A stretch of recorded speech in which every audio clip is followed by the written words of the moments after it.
Since we're talking about politics, I think it's particularly important to start with a hug these days.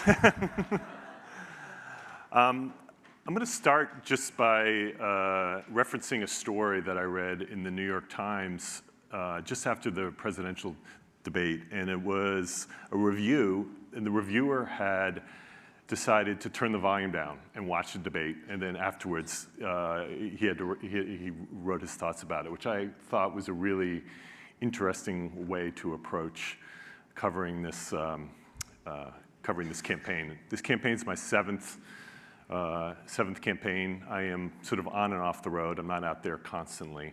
And I'm a bit of an anomaly. I'm not working for a wire service. I'm not working for a newspaper. As things have sped up over the past few cycles and everyone's trying to, it's a 24-hour news cycle, there's on social media, everyone's trying to post and get up right away. I'm trying to slow down a little bit, and in large part, I focus my efforts in a couple of different areas, which I'll show you some images of today. The first thing I'm interested in is plain and simply portraiture. Trying to kind of cut away all the different layers that surround these leaders, all the hoopla, the crowds, and try to take a picture occasionally on a good day that reveals a little bit about what's inside. And that could be pretty hard to do, pretty challenging. And I get, these environments, of course, are very controlled. There's a lot of people telling you where to go, what to do. And I tend to be the one that is always trying to creep off, way off to the side, get rid of backgrounds, get rid of all the elements that they want you to see, signs, that sort of thing. But occasionally, you can't help but, I love these intersections too of, when they try to try to humanize presidents and bring them into these environments, so they know how much a peach costs, I guess. This is right before the invasion into Iraq in 2003 in the Oval Office. And this is out on his ranch. He's very proud of that chainsaw. Before a television interview. And I'll finish here with just two pictures of our current. But beyond the portraits, I'm really interested in the culture of this whole process. There's a lot of, there's a lot of talk about how the candidates live in a bubble, and they really do. There's this sort of huge environment, which I'm talking about trying to crop out, which I do, but I'm also really interested in it. And I'm kind of interested in what carries on, and what sort of brings what brings all these candidates together. The continuity that I've seen now, having covered 6 or 7 different cycles and been in the White House over 2 decades. It's I get asked a lot. Oh, how's Bush different than Obama? What's Clinton like? And there are many differences, but it's also interesting that there's a lot of similarities. So today I wanted to kind of dive into some of the visual themes that I see, that continue. Now, some of them are really obvious, right? The number one, the American flag. But to a certain extent, I think, again, if you turn the sound down, these are the elements that sort of bring the crowds together, that bring the people out. Because, I think most people aren't really listening. They're not there to be an activist. They're there to be part of a cultural experience. This is a picture out in California a couple months ago.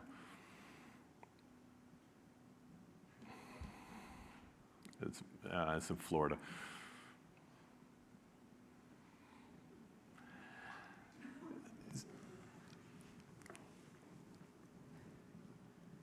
And I also think that the people need ways to relate to these events. You know, whether they're a participant, whether they're a candidate, whether they're a president, they're looking for things to embrace.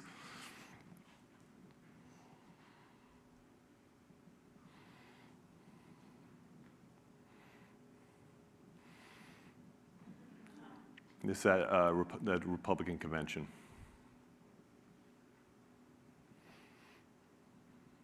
The military is another element, you know, that Republicans or Democrats, liberals, independents, candidates, presidents, they embrace anything that has anything to do with the military. Pipe and drape is an element of just about every political event. If there's one question I get asked more than anything, it's what is Air Force One like? You know, and it seems Air Force One, I think, in many ways, is sort of the icon of the American presidency, or certainly one of the two or three that people associate with the presidency.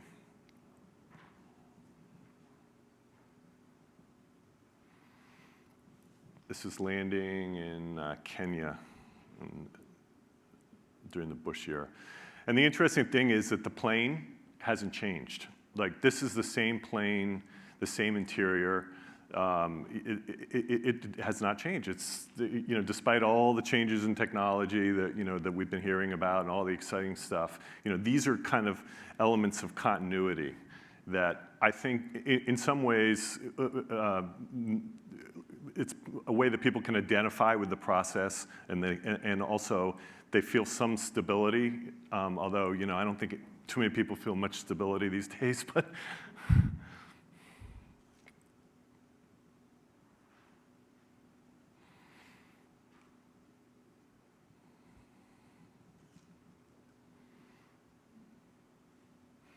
that's the interior cabin where the presidents generally sit and spend. It's an office. It's no different than, in reality, it's no different than them being in the Oval Office. It's a couple months ago.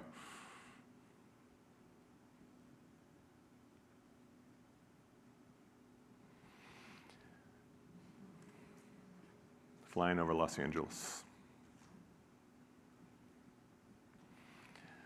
The Secret Service, I think, is another, the presence of the Secret Service is something that people just, again, visually associate with the presidency and with importance and power. And it's interesting how, during a campaign, how anxious the candidates are to get Secret Service, you know, and I always wonder how much of that has to do with security and how much of it has to do with just the visual, you know, what that does to their visual, you know, to have a whole slew of agents come in before you and surrounding the stage, you know, sort of elevates the importance and their presence.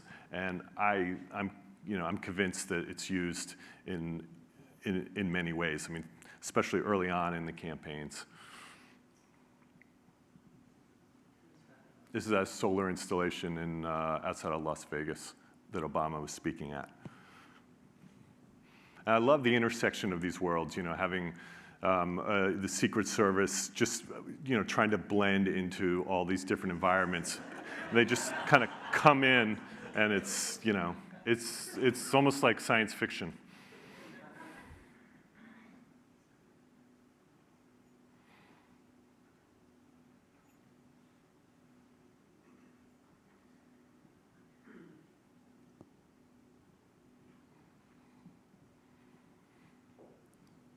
I think people, you know, people are in awe of seeing so much Secret Service, and that it leads them to just think differently about. And again, I think it's visual communication. You know, I don't think they say, we were talking earlier, 80% of communication is nonverbal. And I think in these environments, I'm not saying that's always true, and I found the last talk fascinating. But in these environments, I think there's a lot of nonverbal communication going on.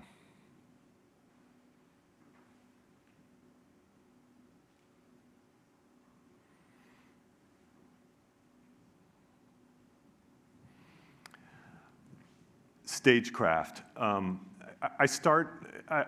actually got into politics, shooting politics, by covering the early primaries in New Hampshire and Iowa. And that is really, early on, especially for non-incumbents, it really is going into small diners, going into living rooms, very small settings, smaller than this, connecting with voters one-on-one. And then it kind of, through the whole election process, through our long 1 to 2, even 3-year campaigns, it morphs into this, in the end, this kind of incredible spectacle where the politicians become, they're like rock stars, entertainers. And I'm fascinated with, that whole process and how towards the end of it, there's podiums, there's stages, and we elevate, try to, again, through visual iconography, kind of boost and elevate them. And this whole process is something that I spend a lot of time trying to capture in the images, some of which include the candidates, but sometimes they don't, really. Advanced teams come in weeks ahead of time, build staging for, Obama spends 10 seconds walking down this. The lighting.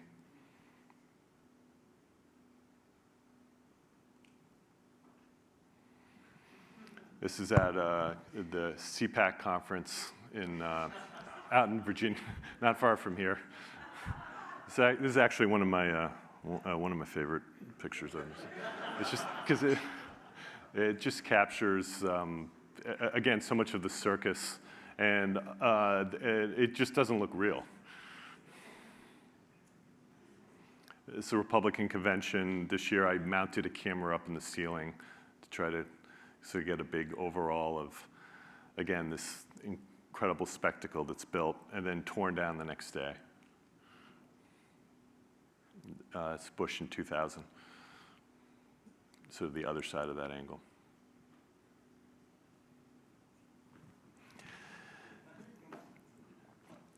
So, as we were all asked to kind of give you takeaways, things to think about, and I would say that we all spend a lot of time, as we should, on our interpersonal relationships and collaboration and the role that plays in our jobs and what we do.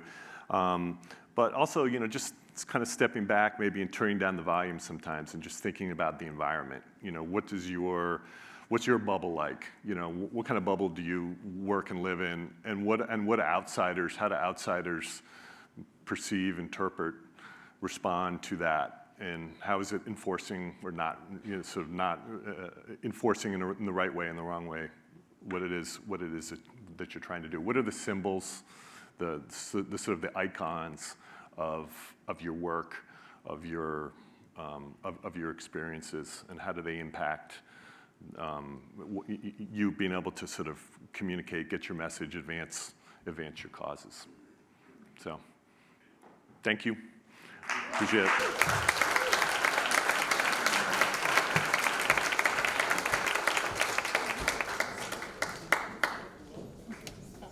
Is there a picture?